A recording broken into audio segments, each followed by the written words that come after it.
disculpa en virtud de que en estos días no les pude compartir la diapositiva, pero de alguna manera pues les he compartido tal vez el motivo o como dirían por ahí, lo que motiva la situación, ¿verdad? Una situación algo personal. Entonces ya a estas horas ustedes ya tienen que tener esa diapositiva. Entonces chicos, les pediría en este caso las disculpas de la situación que aconteció. Sin embargo, pues aquí continuamos y seguimos en pie de lucha. Ahora bien, la recomendación de siempre, chicos, por favor, puedan ustedes poner toda la atención del mundo al doctor en el desarrollo de su exposición. ¿Bien? Entonces, pues yo creo que ya lo tenemos por ahí. Entonces, bueno, chicos, eso sería todo por mi parte. Doctor, muy buenas tardes. Cedo el uso de la palabra, chicos. Muy buena tarde.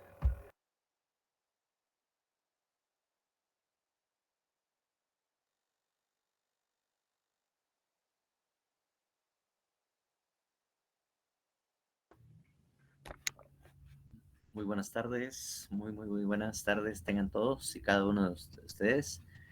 Bienvenidos a esta nueva jornada o esta nueva reunión de Derecho Procesal Penal 1 y les doy la cordial bienvenida a todos ustedes, futuros abogados y abogadas penalistas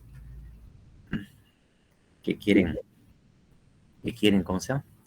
Que quieren o les está gustando esta área, y si no les gusta, pues está bien, porque aquí manejarse pobremente es difícil en esta área. Buenas tardes, doctor. Muy buenas tardes, Luis Carlos. Bueno, entonces vamos a continuar, ¿verdad? Y ahorita estamos esperando ahí la noticia de don Alberto con la diapositiva. Elizabeth, muy buenas tardes.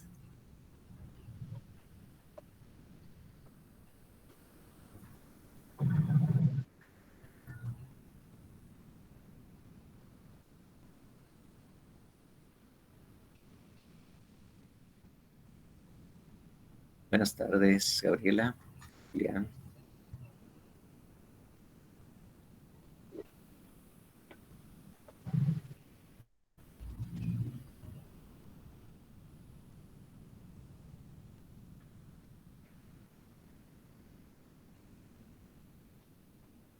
Ahorita se los voy a presentar.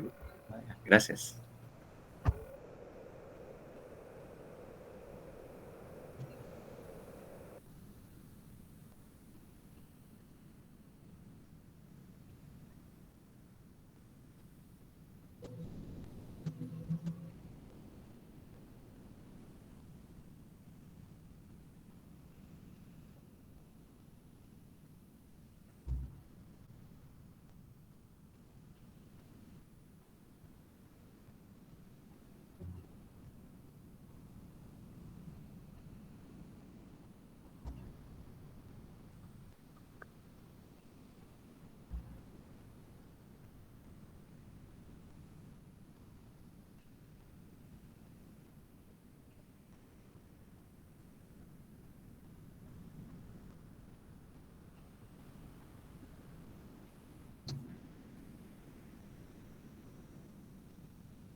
Gracias, Mario Francisco, por su saludo y las bendiciones.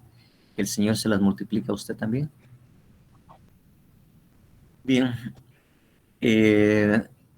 Bueno, ya de alguna manera habíamos avanzado dentro de lo que era el sistema mixto. Es decir, podíamos decir de que ya casi lo habíamos agotado, ¿verdad? Pues obviamente solo para recordar, hablábamos del sistema mixto que fueron los franceses lo que crearon y motivaron precisamente a este sistema.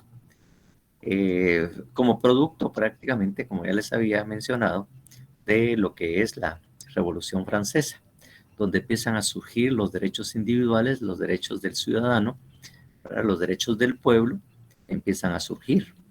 Y obviamente con ese modelo político o ese modelo... pusieron una ola de derecho. Rescatemos Derecho, dice. Derecho en resistencia. Micrófono, por favor, Isaías. Sábado 6 de agosto de 9 a 5 p.m. Gracias Sí. por la noticia, Isaías. Qué bueno que ya lo hayan hecho y que nos hayan anunciado todos. No sé de qué se trata, pero muchas gracias de todas maneras. Bueno, entonces les decía yo que efectivamente el sistema inquisitivo, que era el que había, pues no, efectivamente no era posible tenerlo, ¿verdad? Cuando ya en Francia habían declarado los derechos constitucionales o los derechos fundamentales de la persona, los derechos políticos ciudadanos. Entonces, eso, de alguna manera, con el sistema inquisitivo, reñía.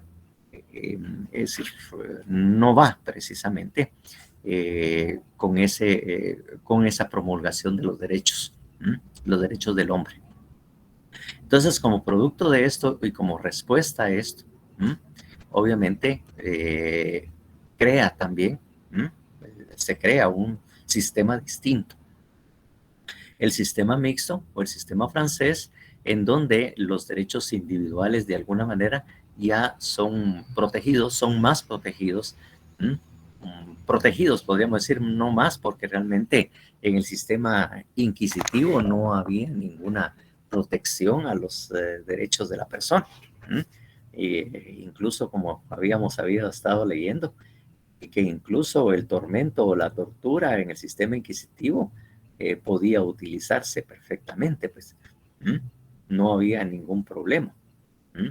Entonces, prácticamente los derechos individuales y la dignidad de la persona no era tema precisamente en el sistema inquisitivo. Entonces, como producto de esto es que se hizo esa combinación. Y se hizo esa combinación donde tal vez ya había más protección y obviamente una fase sumaria, preparatoria, que es la que nosotros conocemos, fase sumaria o secreta, que estaba en manos del juez, porque todo estaba en manos del juez, obviamente, en el que efectivamente ya había un poco más de tranquilidad y sensatez en el manejo del sistema, porque obviamente eran los jueces que tenían a su cargo la parte de la investigación. La investigación está en manos de los jueces, y obviamente ellos trataban precisamente de que los derechos de la persona como hombre conocedor de derechos se respetaran, así como la dignidad. Sin embargo, como le digo, todavía esa fase o esa etapa estaba bastante fuerte y bastante controlada. El tema era, como habíamos dicho, el juez tenía a su cargo el proceso desde que iniciara hasta que se dictara sentencia. Él era el que tenía todo el control precisamente de ese sistema procesal. Y de alguna manera, como ya también les he comentado, eso también lo vivimos aquí en Guatemala, porque el sistema que se manejó con anterioridad era ese sistema mixto, el sistema mixto, y porque le digo, tuvo mucha repercusión a nivel internacional, que todos tenían precisamente que querían un sistema procesal moderno, pues obviamente todos acudían y adoptaban este sistema mixto francés, que obviamente no le dejaba mucha libertad ni siquiera al juez, para poder decidir en forma a los casos, porque la mayor parte de resoluciones o lo que tenía que resolver el juez ya se le había indicado en la ley qué era lo que tenía que responder y cómo lo tenía que responder. Incluso el mismo hecho de que ni siquiera podía valorar la prueba conforme a una sana crítica, como por decirlo, ¿verdad? Una sana crítica donde él podía valorar libremente la prueba y decir sí, acepto esta prueba o no, simplemente sin mayor cosa. Él no fundamentaba el por qué, simplemente, mire, a mí me ha convencido con los medios de prueba que aquí se encuentran presentes, y posiblemente hacía un listado de todas esas pruebas que se habían dado. Para mí, que hacen plena prueba y por lo tanto debe dictarse. Y hacen plena prueba porque la misma ley les decía cómo valorarla. ¿Mm? Ya ven ustedes que cuando hablamos de la prueba tasada, que es una forma de valoración de la prueba, es que la ley le indica al juez qué valor probatorio se le debe de dar a los distintos medios de prueba que el código regula. ¿Mm? O sea, los medios de prueba ya estaban establecidos. Y obviamente, cómo se iba a valorar también ya estaba establecido en la ley. ¿Mm? Total que el juez no tenía tampoco esa libertad para decidir de conformidad con su criterio cómo valorarla y qué era precisamente lo que él como sentencia debería dictar. ¿Qué debería dictar la sentencia? ¿Mm? Porque si la misma ley le decía que esto era plena prueba, lo único que tenía que hacer el juez es, con fundamento en la ley, dictar una sentencia condenatoria. No tenía fundamento o no tenía espacio para razonar realmente lo que se daba. ¿Mm? Obviamente, pues, eso era la forma en que efectivamente se daba ese sistema mixto. ¿Mm? Entonces, esa fase sumarial, como les decía yo, estaba en manos del juez, hacía que el juez estuviese enterado de todo el proceso. La participación de los abogados defensores se daba precisamente al finalizar la fase preparatoria, en donde se discutía, de alguna manera, si es que le podemos dar discusión, la posible apertura a juicio. La apertura a juicio. El juez ya había hecho la investigación, entonces el juez daba por agotada la fase de investigación o la fase del sumario, porque es así como se le denominaba esa parte, y por lo tanto se abría la etapa de juicio. Y obviamente pedía que las partes se pronunciaran en cuanto a la apertura al juicio. Entonces uno presentaba su escrito, su escrito lo presentaba, en donde el abogado defensor y el Ministerio Público, no el Ministerio Público, porque no existía el Ministerio Público, sino que el Estado era representado por un abogado de la Procuraduría General de la Nación, porque el Ministerio Público, como lo conocemos ahora, no existía, ¿no? Sino lo que existía era una sección de la Procuraduría General de la Nación que tenía a su cargo el tema de el tema penal o el tema precisamente de la justicia penal o precisamente la función como fiscal de la Procuraduría o abogado defensor de la Procuraduría General de la Nación. O sea, eso es lo que hacía. Al final, la única participación que tenía la defensa así fuerte era precisamente en presentar sus alegatos en el cual pedía o no pedía que se abriera juicio. El juez ya tenía esa resolución dada y se abría juicio. Entonces, simplemente se ponían a la vista el expediente, porque todo era por escrito, para que las partes se enteraran de la investigación y sobre eso, precisamente presentara, como se decía, un alegato final. En aquella época sí era permitido precisamente que los estudiantes participáramos como abogados defensores. No había ese requisito esencial que fueran abogados y notarios. Cuando hacíamos nosotros nuestras prácticas en el bufete popular, entonces nosotros teníamos que ir a tribunales para conseguir casos, para que se nos nombrara abogados defensores, porque estábamos haciendo nuestra práctica y teníamos obviamente una identificación que nos ponía como prácticamente pasantes del bufete popular y por lo tanto teníamos la facultad para actuar como abogados defensores. No como abogados, como defensores precisamente dentro de los casos. Por lo tanto, esa era la forma en que nosotros hacíamos nuestra práctica penal. Lo que al final, lo único que hacíamos era, la participación era casi para presentar un alegato, porque la participación no era desde el inicio del proceso, o muy difícilmente se nos podía dar esa oportunidad, sino la oportunidad mayor era cuando ya el juez quería abrir a juicio y por lo tanto debería haberlo el nombramiento de abogados. Por lo tanto, nosotros lo que hacíamos dentro del proceso, y obviamente que era el gran trabajo para empezar a aprender lo que era el derecho penal, es presentar un alegato final, ¿m? Previo a dictar sentencia. Eso era lo que más hacíamos nosotros. Y también teníamos la facultad de presentar una apelación o apelar la sentencia. ¿M? O sea, si no estábamos de acuerdo con la sentencia, nosotros simplemente presentábamos un escrito, decíamos, no estoy de acuerdo con la sentencia y quiero apelar. Entonces, la apelación pues ya se iba a una sala, porque todo este tiempo había estado con el juez. Y ahí presentábamos nuestros pequeños alegatos sin mucha técnica para eso. Era así como nosotros hacíamos nuestra práctica penal en aquella época. Claro que cuando cambió el sistema y se volvió un abogado, ya habían abogados, ya no se nos dio la oportunidad para participar en los procesos. Claro, supuestamente éramos pasantes, éramos abogados defensores y teníamos un abogado asesor del área penal en el bufete popular.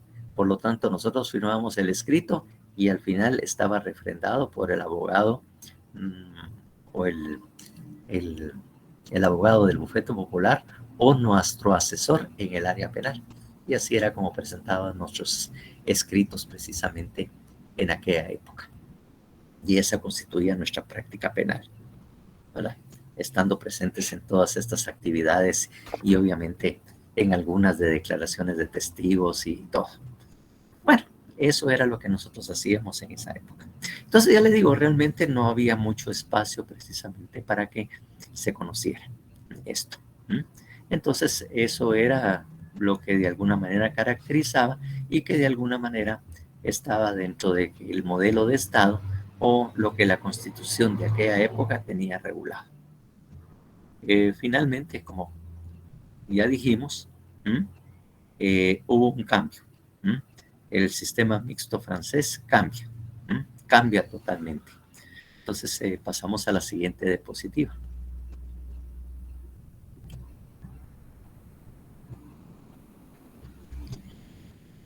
Entonces, hay un cambio sustancial, precisamente, ¿verdad? En nuestro código procesal, obviamente porque también había un nuevo modelo de Estado. Había un nuevo modelo de Estado porque se había promulgado o había una nueva constitución. Si ustedes tienen su constitución en la mano, díganme ustedes en dónde está regulado precisamente o cuándo fue que entró en vigencia la constitución.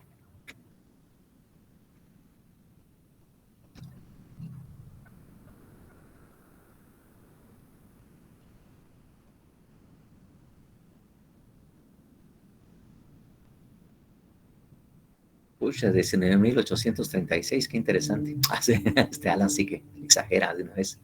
Exactamente, obviamente la Constitución fue en 1985, que obviamente en 1965, que fue aprobada por el Congreso y entró en vigencia, ¿verdad? Un año después. Me cuenta como asistencia. ¿Ah? O sea, la Asamblea Nacional Constituyente obviamente aprobó en mes de mayo de 1985 la nueva Constitución Política de la República de Guatemala. Y obviamente entró en vigencia posteriormente, lo que ustedes decían en 1986. Pues fíjense ustedes cómo fue eso, pues, que cambia la Constitución Política de la República de Guatemala. Entonces, de alguna manera, no había concordancia entre los derechos que de alguna manera promulgaba el nuevo modelo de Estado que se estaba formando a través de la Constitución Política de la República de Guatemala y obviamente el Código Procesal Penal chocaba prácticamente con el derecho, la Constitución Política. No habría una concordancia porque en la Constitución, como una de las primeras partes que tiene la Constitución, es precisamente establecer todos los derechos del individuo, todos los derechos humanos que se encuentran vigentes y que deben ser respetados por Guatemala, sobre todo por el Estado de Guatemala. Porque recuérdense que esos derechos humanos, esos derechos y garantías que ahí están reguladas, lo que hacen es limitar el poder del Estado. Que eso es una de las funciones, tal y como ustedes de alguna manera lo vieron en su derecho constitucional, que realmente la Constitución hace eso. Esa es la función que viene a realizar. Limita el ejercicio del poder del Estado. Y obviamente le da a los ciudadanos una serie de derechos que en convenios internacionales, convenios bilaterales, en declaraciones universales y declaraciones regionales se habían aprobado. De alguna manera tienen vigencia. Entonces, la Constitución ya no se adapta a ese modelo de código procesal penal o sistema procesal que es el sistema mixto, porque tiende a una valoración mayor, un respeto mayor, otorgarle al ciudadano más derechos, precisamente, sobre todo cuando estén en conflicto, cuando hay un conflicto y de alguna manera estén en oposición o de alguna manera en conflicto con el Estado. Digo en conflicto con el Estado porque al final es el Estado el que ejerce el poder, es el Estado que tiene en sus manos el control precisamente del derecho constitucional, del derecho procesal penal.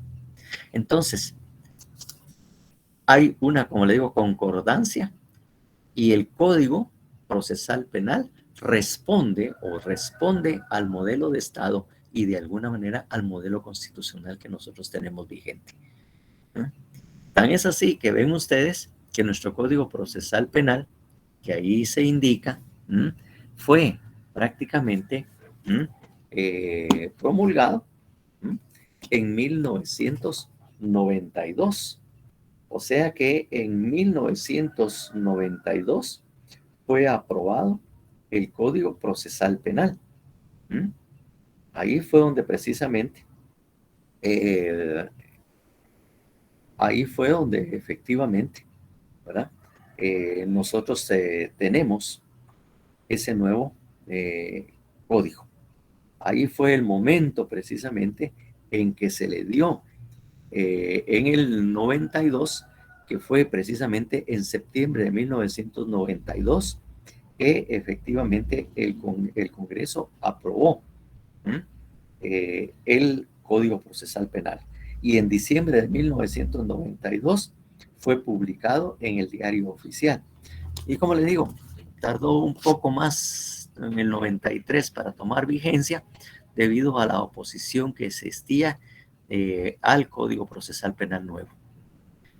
Es decir, prácticamente estábamos viendo de que desde que se promulgó la Constitución en 1985 y cobró 1986, había prácticamente a puras penas, habían pasado como unos 15, 16 años.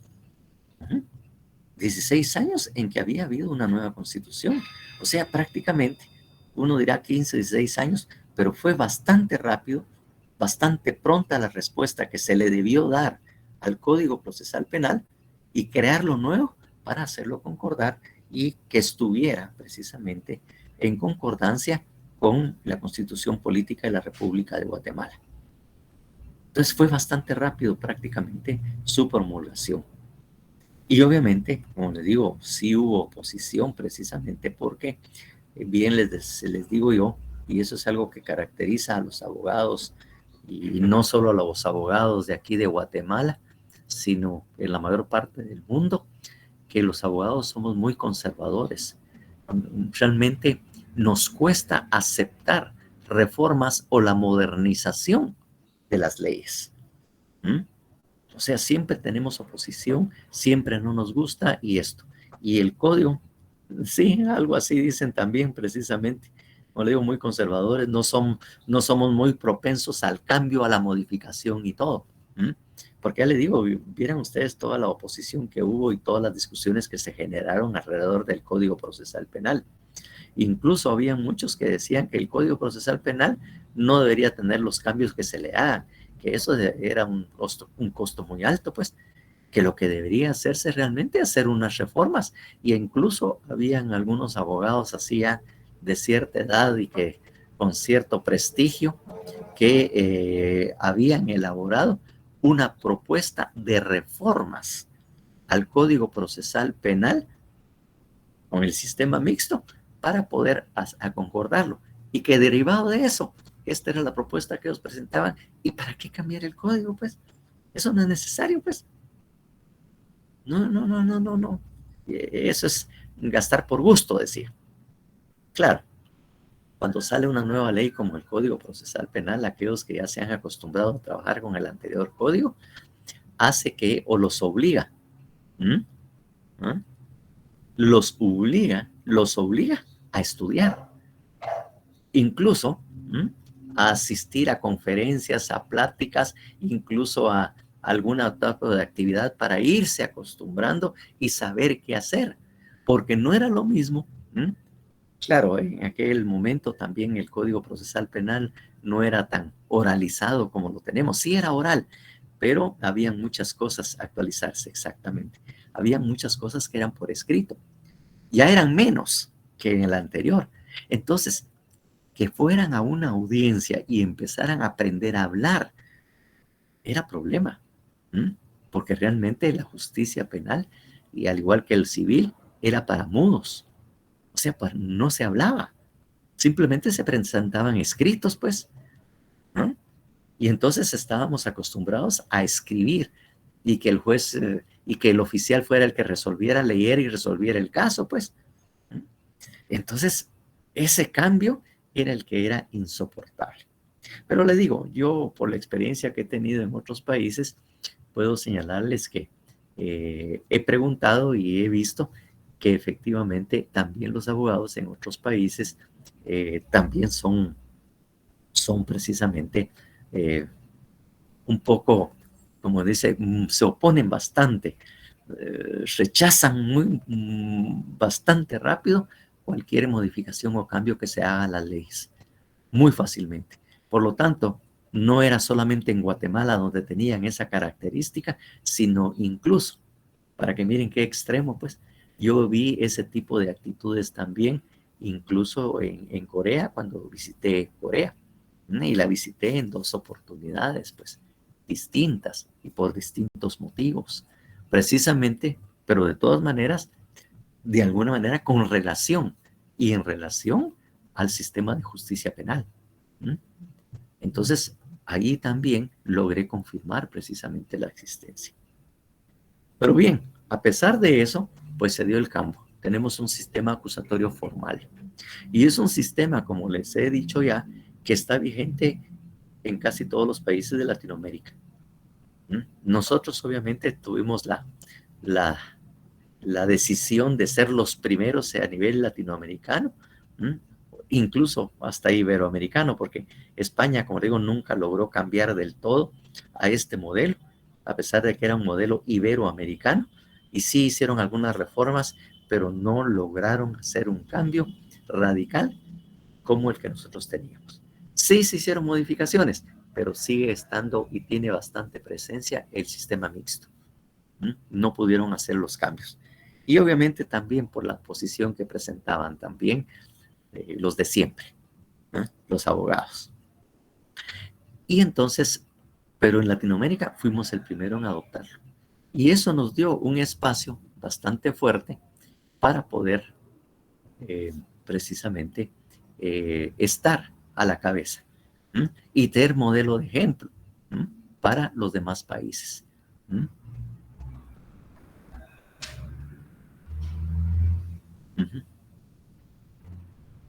Exactamente, incluso, pues miren ustedes, esa característica incluso de que hasta la prensa o son públicos, esas características es algo bastante importante precisamente en la justicia penal. Eso es bastante importante, porque obviamente de alguna manera la participación ciudadana en el proceso es muy importante porque eso hace que los jueces, los fiscales y los abogados defensores, exagerado el Alan, así hablando de hombre a hombre, Alan, así en serio. Ajá. Entonces se les decía yo que efectivamente tiene que ser muy correcta. Tiene que ser muy correcta, muy apegada a la ley, porque están sujetos a la fiscalización y la observancia que se hace.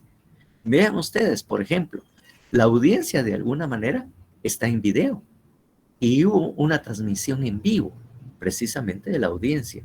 O sea, la publicidad está vigente. Imagínense ustedes hacer una barbaridad o cometer esas cosas que hay algunos abogados que sí la hacen de todas maneras, en presencia de todos los ciudadanos. ¿Qué problema, pues? Y si el abogado no está debidamente preparado y no tiene un buen manejo del proceso penal, imagínense, para que sirva de hazmerreír en presencia de todas las personas, para que después se rían. Porque eso sí tenemos como costumbre, y lo tienen como costumbre en muchos países, porque hasta en las películas se ve. Al terminar una audiencia, si uno de los abogados cometió un error, como decimos nosotros, hizo una mulada, al rato todos nos estamos enterados de la mulada que hizo. Al reunirse con otros abogados y todo, y de repente, como había esas costumbres que estábamos en el vestíbulo, y entonces de repente pasaba un abogado por ahí, estaban otros abogados ahí reunidos, y decían, miren, ¿conocen a ese abogado? Usted que los conoce, ¿no le dio clases a él? No lo recuerdo, le decía yo. Es que estuve en una audiencia de él, pero ese abogado sí es bien mula. Fíjese que estábamos en audiencia y tal cosa. Inmediatamente se empiezan a enterar todos de lo que sucedió. Y van a ver, cuando miremos algunas películas precisamente, que yo les estaba diciendo, del sistema anglosajón en Estados Unidos, hacen lo mismo. Sí, la reserva, el respeto de la profesión, hay que respetar al colega, pero ya entre nos, hacen algo indebido, hacen una mulada, por decirlo así, inmediatamente ya lo saben. Incluso las corporaciones de abogados están atentos a cualquier crítica. Se da la reducción y ya van saliendo los abogados de la audiencia, ya están recibiendo las llamadas de su oficina. Mira, ya nos enteramos, ya nos civilizaron, ya nos contaron que tal y tal cosa. ¿Qué te pasó? ¿Qué hiciste? ¿Verdad? Empieza la pregunta. ¿Por qué? Porque ya inmediatamente se enteran todos. Entonces le digo, por eso es que hay una petición muy expresa, a ti no de broma, obviamente, ¿verdad? Que el abogado penalista o el abogado que se dedica a esta área debe ir bastante preparado para ir no a hacer esas muladas. Y si acaso hace alguna mulada, les decía yo, ya sea porque no lo estudiaron bien o no se prepararon bien para ese juicio o no hicieron lo que debían, háganme un favor, se lo voy a suplicar. Si usted de alguna manera cree, no vaya a decir que yo le di clases, por favor, porque van a creer que esas muladas se las enseñé yo. Así que hágame ese favorcito, eso es lo único que les suplico, decía yo, les decía en clase a tipo de broma, pues. Entonces, el abogado penalista tiene que ir bien preparado con sus leyes, con un manejo constitucional, con un manejo penal y obviamente del proceso penal, y saber cómo argumentar precisamente una forma técnica de expresarse técnicamente, de acuerdo a los silogismos jurídicos, argumentar. Más adelante les voy a decir que para qué sirve la lógica jurídica y para qué sirven el silogismo jurídico, porque eso es lo que se utiliza. Claro, eso no me lo enseñó mi profesor porque tampoco lo sabía. Eso lo aprendí después, esa estructura lógica de la argumentación y cómo el silogismo jurídico es la herramienta que a veces no se dan cuenta, sino que es cuando uno lo analiza, es precisamente la estructura que tienen no solo los argumentos, sino también las resoluciones. También tienen esa estructura lógica. Por lo tanto, uno no le da importancia a la lógica jurídica, porque no le explican a uno para qué sirve, cómo se va a utilizar como herramienta. Como le digo, yo lo aprendí después, con la experiencia y cuando fui estudiando más un poco y empecé a darme cuenta, dice, sí, este es el silogismo jurídico, pues. Y entonces ustedes también al argumentar lo tienen que tener muy, muy pendiente, muy en su cabeza, a efecto de darle esa estructura lógica a sus argumentos. Y al resolver, el juez le da también una estructura lógica que hay concordancia con el silogismo jurídico. ¿Mm? Ya les explicaré cómo. Así como les estaba hablando del método científico y que es igual al proceso penal, así uno que es chute y anda metido en todo lo que no debe, pues así como fue que aprendí precisamente en este caso. En este caso precisamente hacerlo.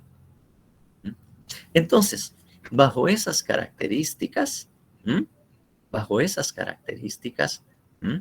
y obviamente viendo lo que es un Estado de Derecho, es precisamente que se da nuestro proceso penal.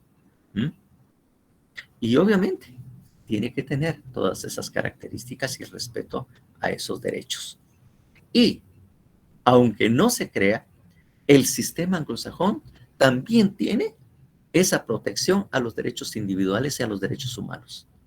También tiene, como les decía yo, dentro de sus derechos similares a lo que nosotros tenemos. A lo que nosotros tenemos también contemplado en nuestra Constitución. Por lo tanto, cuando miremos algunas películas que les vamos a enviar, ya les había anunciado que efectivamente van a ver que esos derechos también se reclaman, se piden y se argumentan en el sistema anglosajón. Dentro del sistema que ellos tienen, que es muy parecido al sistema acusatorio, muy parecido al acusatorio formal que nosotros tenemos, y obviamente hay bastante concordancia. Entonces, respondiendo a ese nuevo modelo de Estado, es que tenemos un código procesal que precisamente, tal y como lo dice esta primera diapositiva, esta diapositiva. No sé si alguien, por favor, pudiera leerla así despacio y con buena letra, porque todos la están leyendo, pero al que alguien lea y escucharla a veces suena más interesante. Por favor, alguien que lea esa diapositiva. Gabriela. Buenas tardes, doctor. ¿La leo yo? Por favor, gracias, Gabriela. Sistema vigente en nuestro país. Implementación del sistema acusatorio. El Código Procesal Penal, Decreto 51-92, importa a Guatemala el sistema acusatorio. Responde a concepciones políticas democráticas en las cuales se encuentran reconocimiento, protección y tutela de las garantías individuales. Se caracteriza por la separación de las funciones de investigar y juzgar, con lo que el órgano jurisdiccional no está vinculado a las pretensiones concretas del querellante o de la sociedad representada por el Ministerio Público. Coloca al imputado en igualdad de derechos con la parte acusadora. Está dominado por las reglas de la publicidad y la oralidad de las actuaciones judiciales y de la concentración e inmediación de la prueba. Bueno, en pocas palabras, ahí lo que trata de explicar es que efectivamente ya empieza a entrar el sistema acusatorio y efectivamente empieza a surgir ese modelo democrático. Porque la Constitución anterior no tenía esas características democráticas que tiene la que nosotros actualmente tenemos. No las tenía. Ni había un reconocimiento, sino que solo había una pequeña reforma donde se hablaba de los derechos humanos y que eso iban a ser también, incluso a tener vigencia en Guatemala, y también se iba a respetar la dignidad así en términos generales. No tan al dedo como nosotros la tenemos en la Constitución actual. Y bajo esos tenemos ya un modelo de Estado social y democrático y de derecho en donde prevalecen precisamente las normas que protegen al ser humano y al individuo. Y obviamente, las características que habíamos tenido en el sistema procesal anterior, un sistema mixto, era donde el juez era no solo juez y parte, ¿ah? No solo era juez y parte, porque también él era el que hacía la investigación sumarial. Él tenía a su cargo la investigación del caso, el sumario de investigación. Era el que lo hacía, porque no existía un ministerio público. No existía un ministerio público, que en este caso es el que ejerce la acción penal, sino que por eso decía, el mismo juez era el mejor defensor, porque era el mismo que acusaba. O sea, jugaba ese doble papel de investigador, de juzgador, de abogado defensor, e incluso, como le decía yo, de juez. ¿No? Por último venía la función de juez, de juzgar. Bajo esas características, ¿realmente teníamos una verdadera justicia penal? No, efectivamente no se tenía. Y las injusticias eran del día a día, pues. Eran del día a día, realmente estas injusticias. Y entonces, efectivamente, la vigencia de esos derechos. Porque imagínense ustedes, y les hablaré de algo muy sencillo. Por ejemplo, en aquella época, porque no había norma constitucional que lo protegiera, por ejemplo, la persona, al declarar, si la persona confesaba, ¿de acuerdo? Como quien dice, la confesión libre y llana, así se le denominaba en el código, hacen plena prueba. Por lo que si la persona confiesa, el juez, obviamente, tomará en cuenta y la valorará como plena prueba. Y habiéndolo confesado, sin mayor trámite, esto da lugar a dictar una sentencia condenatoria. ¿Qué pasa actualmente en cuanto a la declaración del sindicado? ¿Qué pasa o cómo valoramos la confesión en el Código Procesal actual? ¿Cómo se valora? ¿Qué es lo que y cómo está regulado lo respectivo, lo referente a la confesión en el actual código, en la actual Constitución? Ustedes que son constitucionalistas.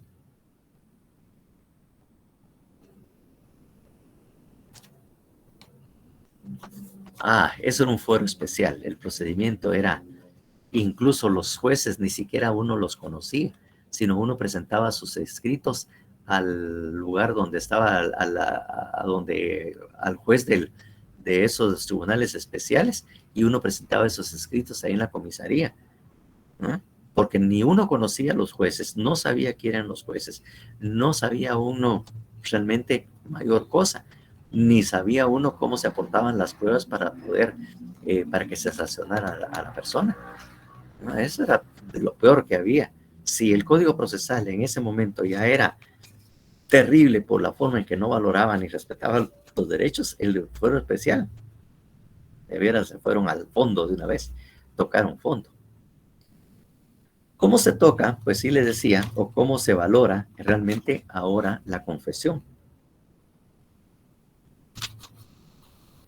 ¿Cómo lo está regulado o cómo lo establece la Constitución?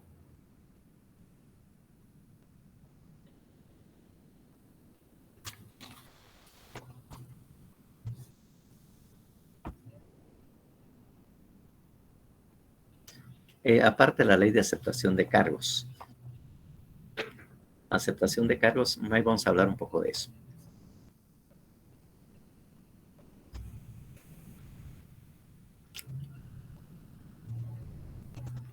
A ver, jóvenes, ustedes que son especialistas en la Constitución, que ya recibieron sus clases y todo, y saben en dónde hace referencia precisamente, o se puede interpretar como un aspecto de la confesión.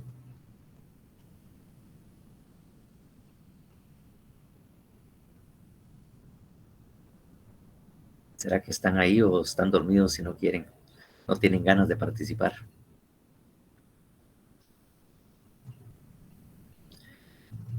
Por favor, mejor les voy a dar la fórmula. Por favor, el artículo 16. Exactamente, por favor, artículo 16 de la Constitución. ¿Alguien que lo lea, por favor? Se lo leo, doctor. Gracias. Artículo 16. Declaración contra sí y parientes. En proceso penal, ninguna persona puede ser obligada a declarar contra sí misma, contra su cónyuge o persona unida de hecho legalmente, ni contra sus parientes dentro de los grados de ley. Bueno, entonces, de alguna manera, la declaración contra sí mismo es prácticamente una confesión.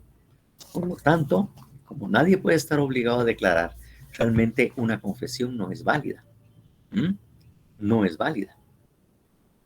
He de decirles que en la experiencia que yo tuve en el anterior sistema, porque todavía trabajé en ese anterior sistema, habían casos, imagínense ustedes, imagínense estas cuestiones, que había una persona sindicada de un delito, sindicada de un delito, y que iba a ser procesada, y él, fíjense ustedes, conseguía a alguien, o estas personas conseguían a alguien, le ofrecían plata, le ofrecían no sé qué, y entonces lo que hacían es que esta persona se presentara voluntariamente al juzgado, en donde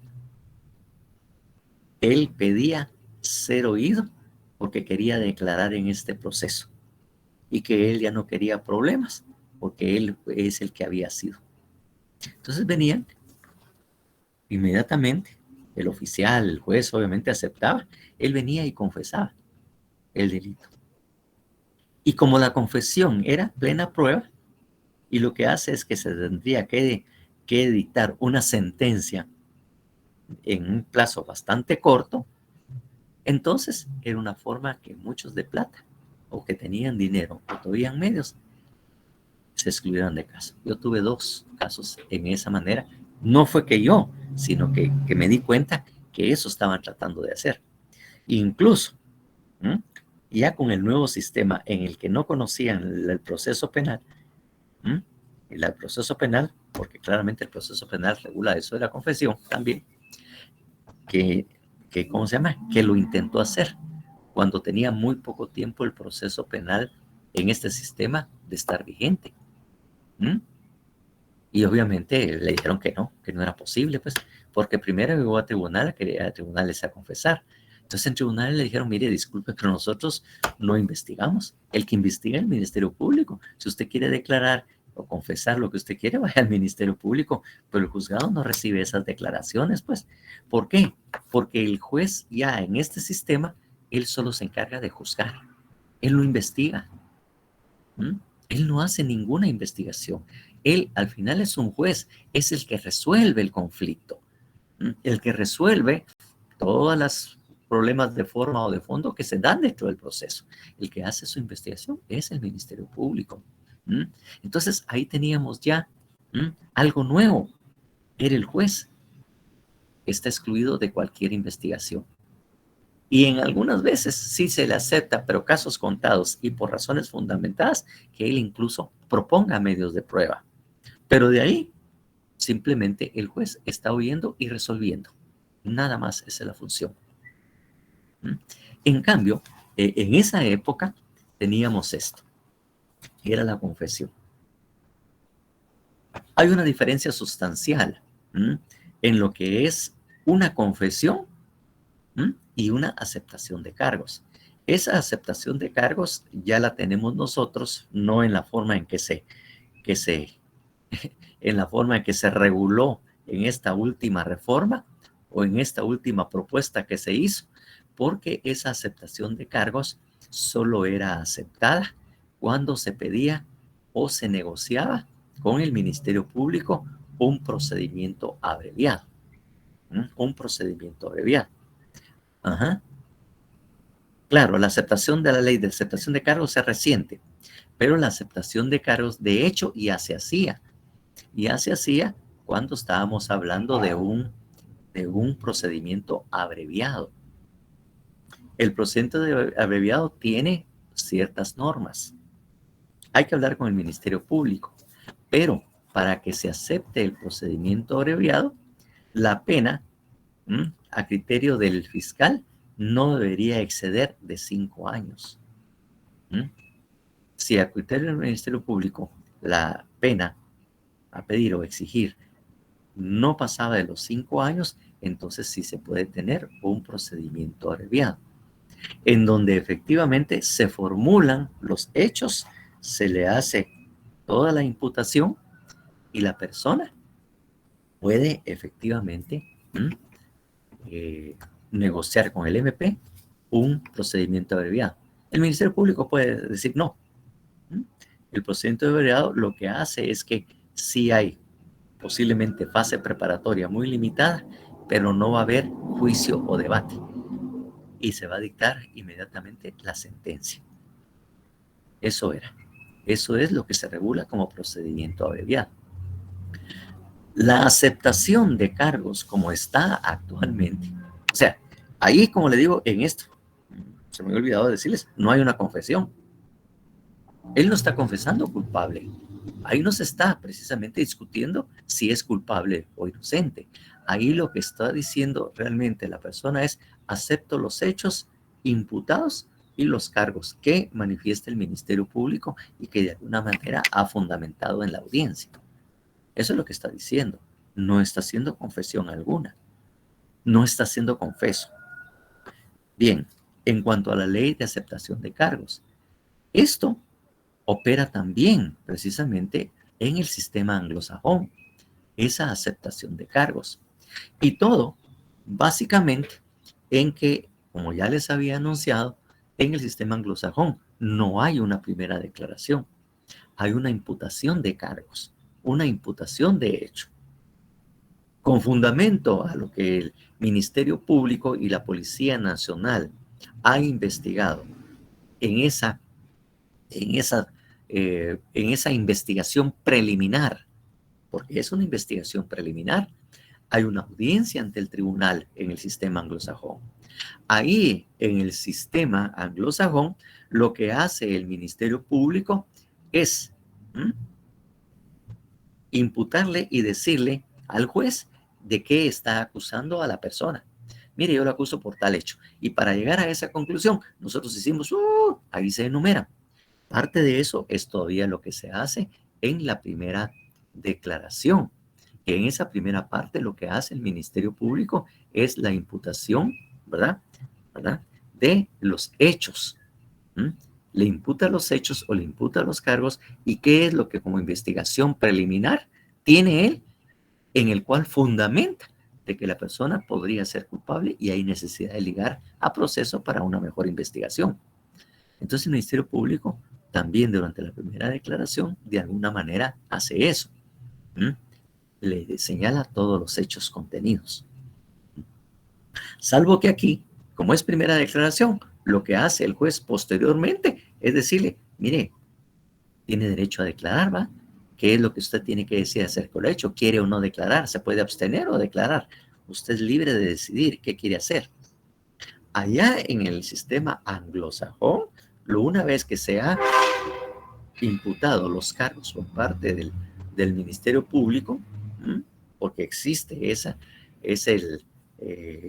un Ministerio Público y un fiscal, y le dice precisamente al imputado, bueno, ya escuchó usted los cargos que se le imputa por parte del Ministerio Público, ya oyó usted la evidencia sobre la cual sustenta precisamente esa imputación, ¿verdad? Y usted mismo aceptó, podría decir, o confesó ante la policía esos hechos de acuerdo a los documentos que usted tiene. Bien, le dice, ¿usted cómo se declara? ¿Culpable o inocente? Entonces, lo que hace la persona, así como ven ustedes en las películas, es decir, me declaro inocente. Yo no soy el culpable y la investigación del Ministerio Público tiene errores, o yo me vi forzado a decir lo que ahí dije. Por lo tanto, yo me declaro inocente. Bueno. O si no, ahí mismo lo que va a hacer ¿cómo se llama? El sindicado, es decir, me declaro culpable. Él confiesa. Él dice, mire, me declaro culpable de todo lo que se me está haciendo. Usualmente cuando se declara culpable, ya ha habido una negociación porque la capacidad y las facultades legales de negociación entre el Ministerio Público y el sindicato en Estados Unidos, olvídense, es lo que ellos quieran. Y nosotros no podemos negociar totalmente con total libertad. Tenemos que hacerlo de conformidad con la ley. Es limitado. Y dentro de esa declaración de culpable o inocente, posiblemente pudo haber habido una negociación, como lo han hecho muchos de los que han sido extraditados, incluso Valdizón y todos, donde en la negociación la persona sindicada se convierte en un colaborador eficaz, en un testigo protegido. Se hace la negociación para poder acusar a otras personas que de alguna manera participaron en ese hecho. Entonces empieza a ponerles el dedo. No sirve, suben estructura, hicieron esto, y empieza a dar todas las declaraciones. Claro, no crean que él solo va a decir y hablar y ya esto es aceptado. El Ministerio Público, cuando llega a esa negociación, declara ante el Ministerio Público y antes de aceptarle, él corrobora los hechos, hace una investigación, investigación de las personas a que él le está sindicando como partícipe de ese hecho o de ese delito. Y le dice, dígame la verdad, porque si usted me miente algo, ya no va a haber ninguna negociación y yo voy a pedir para usted 20 años de prisión. Así que asegúrese de decir la verdad. Entonces empieza él a manifestar hechos, paran, hacen la investigación y dicen, sí es cierto lo que usted nos está diciendo, salvo algunas cositas que son exageradas, pero sí vamos bien, siga diciendo. Entonces ahí van corroborando que efectivamente lo que los digan es eso, pues. Entonces ahí hay una aceptación de cargos, pero negociada con el Ministerio Público de tal manera que la persona va a tener una pena mínima, porque las penas tampoco están así establecidas como en nuestro código, que 20, 30 años. El juez puede considerar servicio social, puede considerar, bueno, dadas las circunstancias y la forma que usted está declarando, pues bueno, lo voy a condenar a 2, 3 años de prisión y usted va a prestar servicio social en tal parte y una serie de prerrogativas que usted tiene por esa aceptación de cargos, que es lo que de alguna manera se adopta, que ya estaba como procedimiento abreviado, pero muy regulado para ciertos delitos, pero no abiertamente como lo tienen aquí en este momento, y que fue una decisión, según dicen, política. ¿Verdad? Esa es realmente la razón. La razón por qué la imputación de cargos parece que no tiene límites en cuanto a la imputación, a la aceptación de los cargos. La aceptación de los cargos no tiene límites. Incluso, como alguien decía, hasta un marero en estas condiciones y por delitos cometen por ese tipo, puede salir libre si acepta, obviamente, el cargo. Acepta el cargo. Y no digamos los políticos que van a decir, sí, acepto los cargos por corrupción de todo lo que hizo y ahí va a salir prácticamente libre, pues. Alan Cosillo mencionó precisamente a la audiencia de ¿cómo se llama? De este periodista Zamora. Y hubo una cuestión muy particular, incluso se suspendió la audiencia. Bueno, ahí habían abogados defensores, ya estaba todo lo de la audiencia, y cuando el Ministerio Público toma la palabra, hace ver estas características de los delitos que ellos investigaron y de algunas investigaciones que ellos recibieron. Y al hacer la presentación, le dicen al juez que ellos, mediante los métodos especiales que son autorizados por el juez, como es la interceptación de teléfonos o llamadas telefónicos y toda la cuestión, porque eso lo tiene que autorizar el juez, porque obviamente hay de alguna manera limitación a un derecho constitucional en cuanto a las llamadas telefónicas y la correspondencia privada que son inviolables, ¿no? Entonces, bajo esas características, ellos indican que hicieron una investigación, hicieron tal averiguación, tienen las llamadas telefónicas y tienen también algunas declaraciones que se hicieron y que ellos tienen como indicio de que los abogados defensores fulano y sutano, que son abogados defensores acá, participaron en una negociación con fulano de tal, de acuerdo a las escuchas que estamos oyendo, que ustedes oyen, para poder justificar que Zamora haya recibido 200,000 quetzales. Y como le digo, ahí están participando fulano de tal, que es el abogado defensor, y fulano tal también. Y eso puede generar un conflicto de intereses. Por lo tanto, yo pongo a conocimiento del juez a la otra parte para que efectivamente consideren si no hay conflicto o qué se va a hacer al respecto. Porque ese hecho tiene que darse porque aquí están los abogados defensores.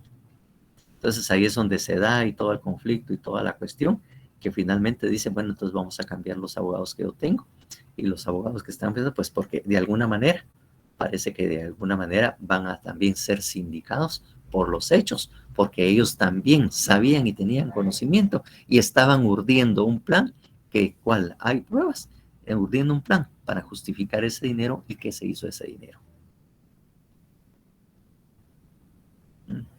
A uno de esos abogados también lo conozco muy bien desde que era güiro, como dice, desde que era patojo, ¿no? Incluso él trabajó en el Ministerio Público al inicio, fue auxiliar fiscal. No me recuerdo que si haya llegado a fiscal o no, pero por lo menos sí sé que puede ser auxiliar fiscal. Y lo conozco, pues, no nos conocemos, pues. Y sí es bandido. Entonces, efectivamente, ¿verdad? Efectivamente, eso fue lo que sucedió. De todas maneras, ahí fue donde me expresó el señor juez y fundamentó que efectivamente bajo esas circunstancias que él que lo decidieran ellos qué iban a hacer, porque sí también miraba un conflicto de intereses y por lo tanto debía postergarse para él, a criterio debía postergarse la primera declaración y de acuerdo que se platica. Cuando ya platicaron, dijeron sí, estamos de acuerdo que se suspenda la primera declaración, se señale una nueva día y hora para la nueva audiencia y obviamente pues vamos a sustituir los abogados defensores. Claro, eso es lo correcto de hacer, pues. El Ministerio Público advirtió, porque no podían ser abogados defensores y al mismo tiempo ser sindicados, pues. Eventualmente vamos a ver qué sucede con esos hechos. Pero miren, estas cosas se saben precisamente por las características del proceso penal, por las circunstancias de que la publicidad y todo, pues. Imagínense, mientras se averigua, en qué papel quedaron esos dos abogados. Imagínense ustedes.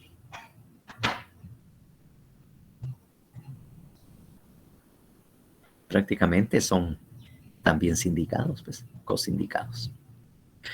Entonces, esas características, ¿verdad? Esas limitaciones hacen que efectivamente tengamos un fuerte injerencia y conocimiento del derecho constitucional.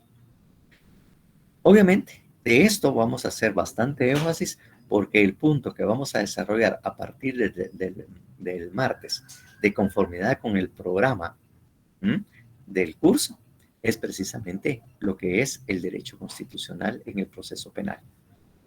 Ese es el punto que nos toca hacer. Por eso es que no hice mayor explicación, sino que generalidades, porque el siguiente punto vamos a imponer. Incluso tengo un par de presentaciones, una que sí fui a hacer al extranjero sobre el derecho constitucional en el proceso penal, porque de alguna manera fui a hacer esa presentación fuera del país para demostrar la importancia del derecho constitucional y cómo el derecho constitucional era un límite a ese poder. Porque como digo, ustedes en derecho constitucional supieron de que la Constitución es un límite al ejercicio del poder del Estado. Entonces ahí tengo. Y otra cosa muy interesante que también es otra investigación que hice sobre la Constitución, también para una presentación que hice. Resulta que, como les decía yo, los derechos contenidos en la Constitución no son cosa nueva, pues. Esos ya estaban.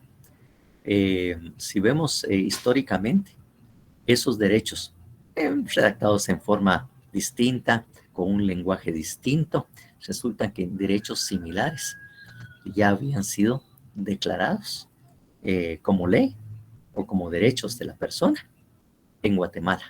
Y saben ustedes, o no adivinan en qué año fue que precisamente se dio eso. Hoy ya se me escapó. Me parece que fue en 1825. O sea, en 1821 se dio la independencia de Guatemala. Posteriormente se discutió precisamente la Unión Centroamericana. Pero cuando se rompe la Unión Centroamericana y se queda sin efecto, entonces el Congreso empieza a emitir sus propias leyes ya aplicables solamente para Guatemala. Y en esa época, ahorita me saltó la hora de decir 1825, creo que sí, que incluso tengo esas normas, las tengo ahí, y sobre eso hice una investigación. Porque cuando ustedes leen esos derechos que de alguna manera se proclamaron en Guatemala en 1825, son muy similares a los que nosotros tenemos actualmente en la Constitución, a los contenidos precisamente en la Declaración Universal de los Derechos Humanos, que en esa época todavía no existía, recuérdense. Así que si hablamos de derechos de la persona, de derechos individuales y derechos humanos, como se les llaman ahora, ya en Guatemala estuvieron vigentes en aquella época. Entonces ahí hago como quien dice, un análisis histórico de qué momento fue que se promulgaron estas normativas y obviamente algunas normas contenidas en esos derechos del hombre, y obviamente ahí mismo hago la comparación de cómo está redactada y a qué artículos de la Constitución lo tenemos actualmente. Como le digo, uno que anda ahí de chute y metiendo sus narices donde no debe, que encontré esta normativa y estábamos en un juicio cuando alguien los mencionó y ahí me dio la curiosidad y empecé a averiguar y empecé a obtener esa normativa y ahí fue donde me quedé totalmente sorprendido. Si alguno está interesado, pues de repente lo vamos a subir, además de que vamos a platicar algún aspecto de este tema. Cuando desarrollemos el tema de la Constitución, creo que en un momento determinado alguna parte la vamos a dar, además de que vamos a presentar la que yo les había hablado de primero, que es el derecho constitucional. Y los derechos del hombre de la Revolución Francesa. De ahí fue donde surgieron y empezaron a surgir. Y ahí fue donde se empezó a desarrollar. Recuérdense que esa declaración de los derechos del hombre posteriores a la revolución y todo del ciudadano surgieron con posterioridad a la Revolución Francesa. Y de alguna manera eso también fue fuente de derecho, fuente de la fuente o el origen de los derechos humanos. Y obviamente también acaba, eso ya había ocurrido, pues. Entonces, ese modelo fue el que de alguna manera se trajo en 1825. Recuerden ustedes, ahorita no me recuerdo exactamente cuándo fue la Revolución Francesa, pues. O sea, ya existía, pues. Y posteriormente, México incluso los tenía contemplado en la Constitución de 1917-1918. Pero esos estaban vigentes todavía. Y estos Constitución mexicana de esa época también es fuente de los derechos humanos. El nuestro no, porque fue en 1825 y de alguna manera de aquí para esa época se perdieron, pues. Esos se perdieron. Pero similares normas tenía la Constitución política o la Constitución de México y que de alguna manera también le sirvieron de fundamento a la Declaración Universal de Derechos Humanos. Claro, esos son los principios de la Revolución Francesa. En 1789, fíjense ustedes que aquí me lo dice Gustavo. Gracias, Gustavo. Miren ustedes, estamos hablando precisamente de 1825. Es para que miren que realmente cuando hay un cambio de legislación tiene efectos en todos lados, tal y como cuando pasó con nuestro sistema. Empezó ese sistema y ahorita prácticamente en todas partes tienen un sistema similar al nuestro o igual, si le podríamos decir de esa manera, pues tienen un mismo modelo de código procesal, pues así sucede, pues. Y así fue como se dio precisamente el sistema inquisitivo, de alguna manera, así mismo se dio, ¿verdad? Está bien, no hay problema. Y así mismo fue precisamente cuando se dio, ¿verdad? Lo que fue la revolución, así fue como se dio también el sistema mixto francés que cobró auge y el actual sistema. Las mismas características. ¿Ah?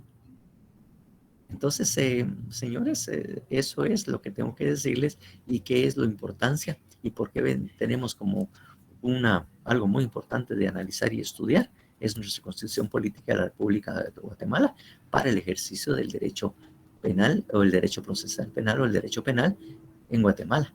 Bueno, y en todos los países, pues, que tienen esa fuerte inclinación, que tienen este modelo de justicia, porque de alguna manera estamos protegiendo la dignidad de la persona, estamos defendiendo los derechos de la persona, estamos defendiendo los derechos fundamentales también. Y recuerden ustedes, que ya se los había dicho, a nivel interno, la rama del derecho que protege los derechos humanos, porque precisamente los litiga, es el derecho penal. A nivel externo, pues está en la Comisión Interamericana, todo lo que ustedes quieran, pero a nivel interno, el derecho penal es el medio por el cual se defienden los derechos humanos y los derechos más importantes o esenciales de la vida del hombre. Así de importante es lo que nosotros estamos viendo y estudiando acá en este curso. Por eso es que a veces me pongo serio y a veces trato de decirles a ustedes para que miren y midan la importancia de esta área. Y que si alguien se quiere meter, tiene que estudiar. Tiene que meterse de lleno. Porque al final está peleando por los derechos humanos de una persona, de un ciudadano que ha sido sindicado o acusado de un delito. Entonces son las 5:19. Vamos a dejarlo por ahí. Ya le di un anticipo de lo que va a ser el día martes, en que tenemos esa presentación. Y bueno, muchísimas gracias por su atención. Nancy. Doctor, buenas tardes. Disculpe, solo con una consulta antes de que se retire. Yo quería solo preguntarle porque no me entró nunca la invitación a su clase, licenciado, disculpe. Doctor, muy buenas tardes. Todavía me encuentro acá para responderle a la compañerita. Creo que... Buenas tardes. Yo también quería molestar que tengo el mismo problema. Ahorita les voy a comentar. Sí, les voy a comentar bastante breve, chicos. Creo que debemos leer instrucciones o alguna cuestión que ya les he dejado yo específicamente en Classroom, por favor, porque recuérdense que son 2 jornadas, jornada nocturna y jornada vespertina. Entonces, el problema sucede cuando no se envía la información en tiempo o ciertamente hay cuestiones que ya se les había manifestado que Google como que no compagina con alguno de los correos. Entonces, hay cuestiones así muy sumeramente que ya son cuestiones que están fuera de nuestras manos. Ahora bien, si ustedes enviaron ese correo posterior a la fecha que efectivamente ya se les había solicitado, van a tener que esperar. Si ustedes enviaron esto en tiempo, efectivamente, Alberto, algún pequeño... Sí, yo tengo una duda, porque fíjate que yo envié la información en tiempo. Incluso cuando tú dijiste la mandé, pero nunca me llegó.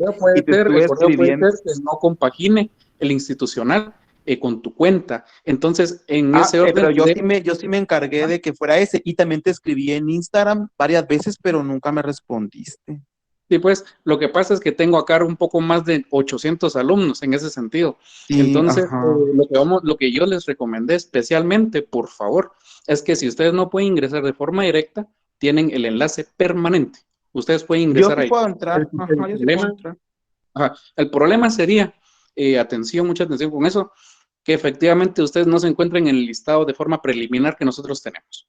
Oye, entonces esa sería alguna pequeña situación que podríamos entrar en conflicto. Pero por la entrada, ustedes no se preocupen de eso, ustedes pueden ingresar de la manera que oportunamente ya se les ha dejado establecida de forma permanente. Oyeron, chicos, no se me preocupen de eso.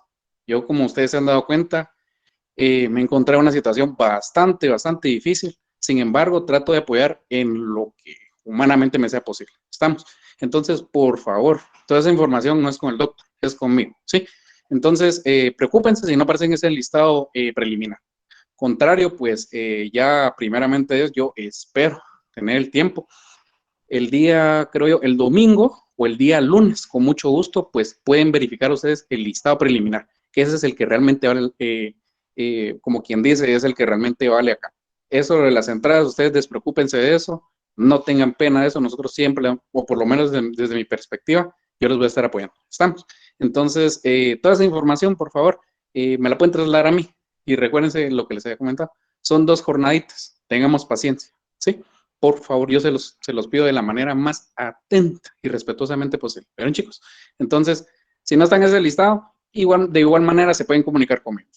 Pero las entradas por el enlace permanente, por si no les ha llegado. Por favor, recuérdense, si no les ha llegado, por cuestiones que efectivamente son de que no compaginan el Google académico con la cuenta que podemos tener, ese sí es un problemita que es totalmente ajeno a nosotros. Bueno, por favor, pero no se preocupen, yo por lo menos voy a tratar de hacer eso en esta semana.